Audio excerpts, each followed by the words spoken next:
give that a pre-wash for me. Thank you very much.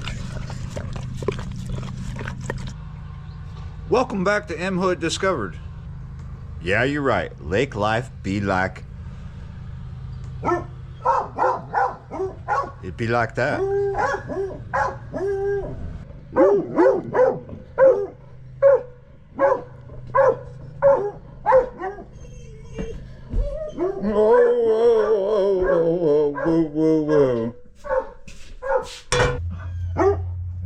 It's okay, Tulsa. It's okay.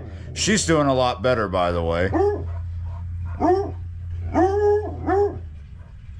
Yeah, you're right.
One of my dogs is looking at me funny.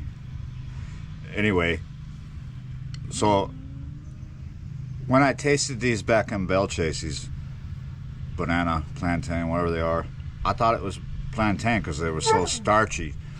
But now that they've been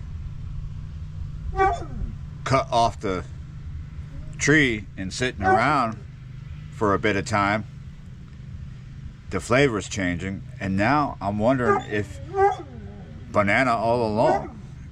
Maybe it's just green banana. Green banana don't taste like the banana coming out of the store.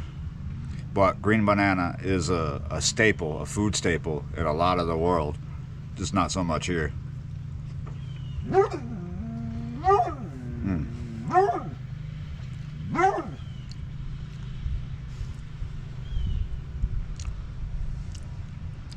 It's molasses, if you didn't have enough time to see what that jar was.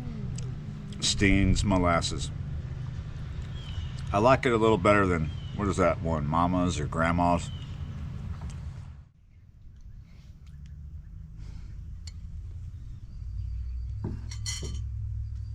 Molasses and cinnamon. Maybe you think you could beat it. I'm not of that opinion. Yeah, you're right. I'm starting to prefer molasses over any cheap syrup out of the store. I'd rather just, even if it's a little pricey, I'd rather just get a jar of Steen's. I always have a jar of Steen's. I'm not just like putting it on stuff, but a lot of times I just need 1 tablespoon, sometimes 2, because I gotta be honest, I splurged. It was like two of these spoons anyway of it on there this morning, because it had maybe plantain, maybe green banana, but it's all good. I'm full.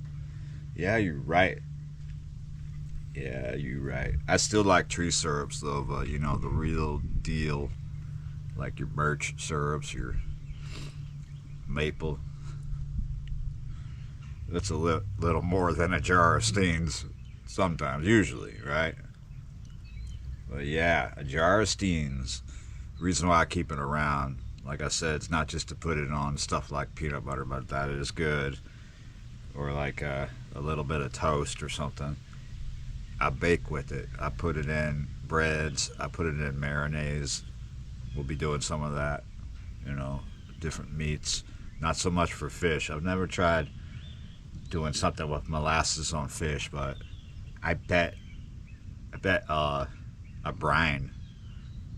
I have put molasses in brines before. And what was that for? What did it? Was it fish? No. I don't remember what. Probably ribs or something. If I remember. Ribs, beef, maybe pork back in the day.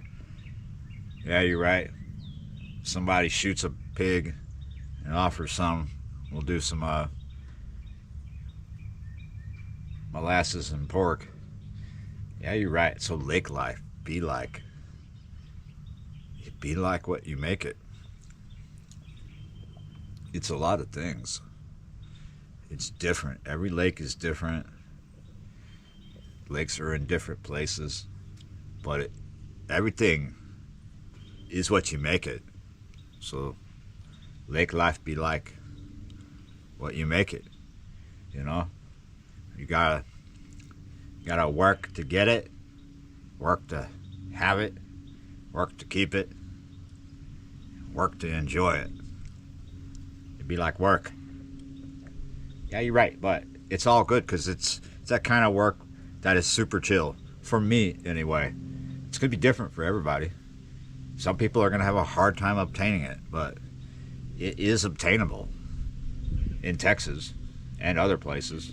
Tiny homes on the lake. There's not just tiny homes out on lakes. There's all kinds, you know, trailers and stuff, manufactured homes. See, back in the day in Texas, back in the 80s, there were all these people moving out to lakes, and the property wasn't expensive, right?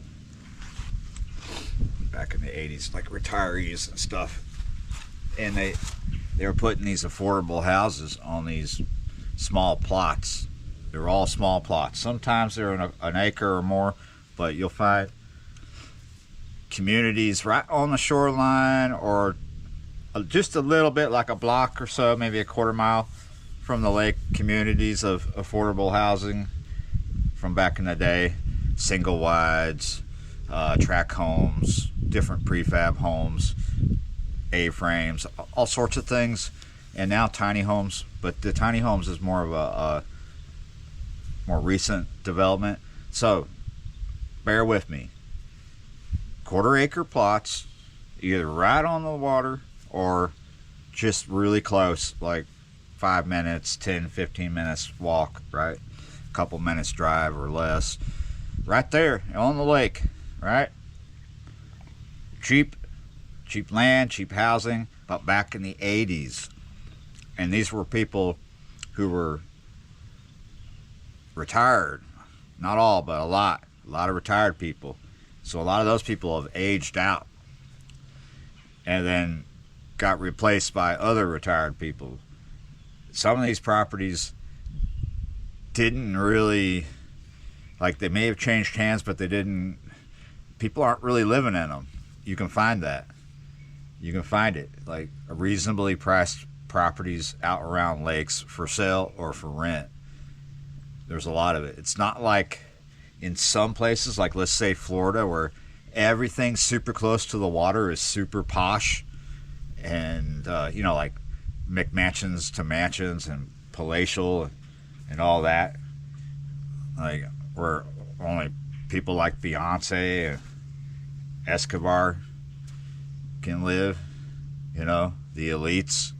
You can find that on lakes, but most of it's not that. There's just that kind of in certain areas, I mean, heck, there's really affordable property around here, but there's also a property just over there up on that hill that's on the market. It's on for sale right now. It has a boathouse across the way from it. They're wanting over $1 million, but then there's property around here that's under $100K. But that's palatial, right? That's a bigger property. That's more than 2 acres, I think. 2.5, maybe 3. Big house, lots of infrastructure on it, and they own the land directly across the road from them. They own shoreline. They have a boathouse. So yeah, you can find rich and poor right next to each other here. That's how I grew up in Dallas. What is it, Swiss Street? This is one street. It's near the lower Greenville area. You got these historic mansions on it, right? And it has a neutral ground. If you're in southeast Louisiana, you know what I'm talking about. If you're not, you don't know what I'm talking about. Imagine like the medium. Like you got 2 lanes here, 2 lanes here, and you got this wide medium, right, with trees. It looks palatial. It looks grand, right? It looks like New Orleans in a way, but the houses don't look like that. There's different types of houses there, but they're all mansions, right? So on the lower Greenville side of them, they share an alley with more middle class houses that were built in the 60s, where these houses were built in the 50s or something like that. The neighborhood on the lower Greenville side was built way after the mansions. And then crazy, what is it, Gaston? On the other side of Swiss Street, these mansions, these multi-million-dollar houses, and they're all fairly historical, right? They've been there a long time. They're sharing an alley with apartment complexes. It's probably changed. It's probably nice now, those apartment complexes. But back in the 90s, when I was hanging out there living in punk houses, those apartment complexes were crack dens. I hung out with some punks that had an apartment. It was just an efficiency.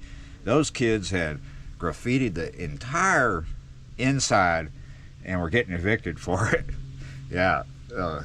I drank a lot of tequila with them one night and puked over the railing.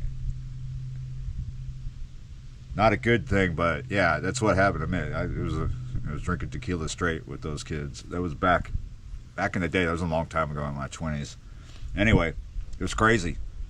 You have middle class on one shared with one alley, and then on the other alley, these multi-millionaire homes, multi-million-dollar homes, were sharing an alley with crackhead apartment complexes.